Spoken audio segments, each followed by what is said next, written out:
For the second time today, I get to introduce our new man at the weatherboards, Barry Burbank from Portland, Maine, a meteorologist. Welcome aboard. Thank you very much. Thank you, Jerry. Cold weather you're familiar with. Darn right. From a young kid back in the 70s to now a Boston legend, Barry Burbank has literally seen and done it all. Eyewitness News continues with Barry Burbank and New England's weather. Barry Burbank. Barry Burbank.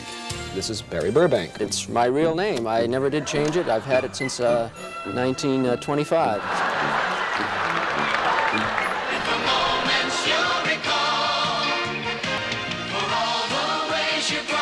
We're breaking the mold with aggressive weather reporting like you've never seen. A lot can change weather-wise overnight, so wake up to a fresh forecast and a live look at what's happening in your town with First Alert Doppler. Barry's passion for his job and the weather remains as strong today as it was 40 years ago. In fact, he can trace his love and fear for weather back even farther than that, to 1954 in Hurricane Carol.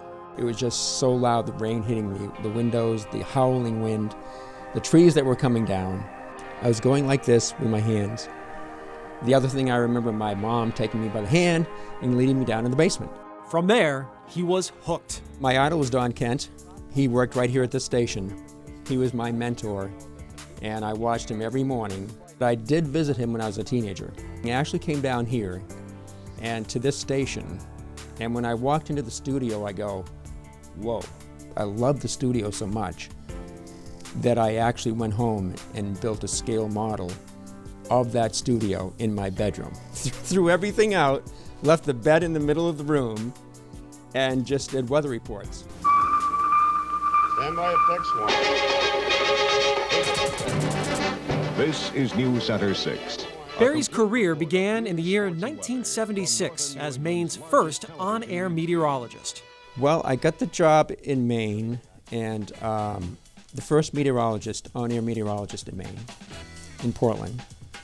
As I said, I kept communicating with Don Kent, who worked here, and he told me that there was going to be an opening here at WBZ. He said, what have you got to lose? Why don't you just try for it, you know?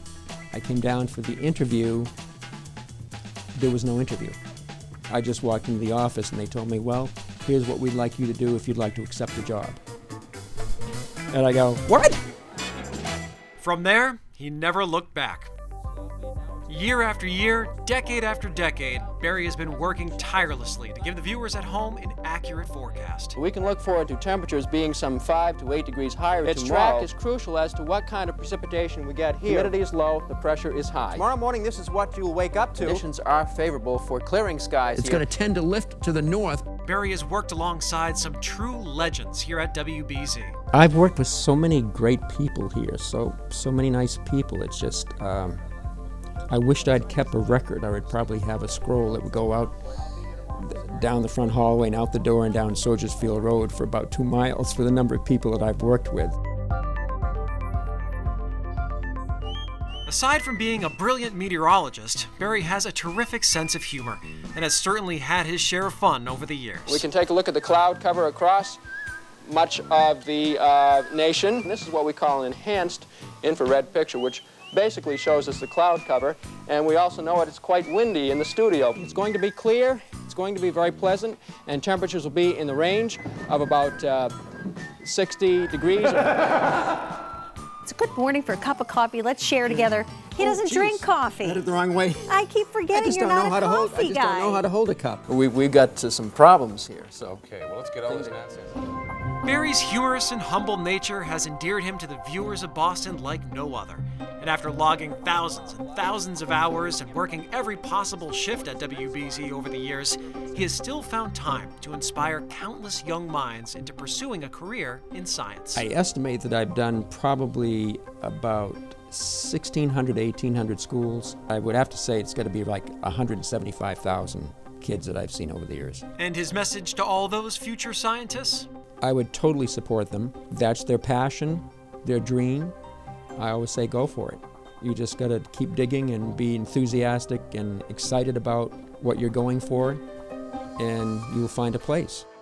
I've tried to make it fun at times on the air and done some funny little things on the air occasionally to keep people's interest, but I think it's being a nice guy, and that's what I mentioned before about Don Kent telling me, my mentor, saying, In this business, I want you to be a nice guy to people.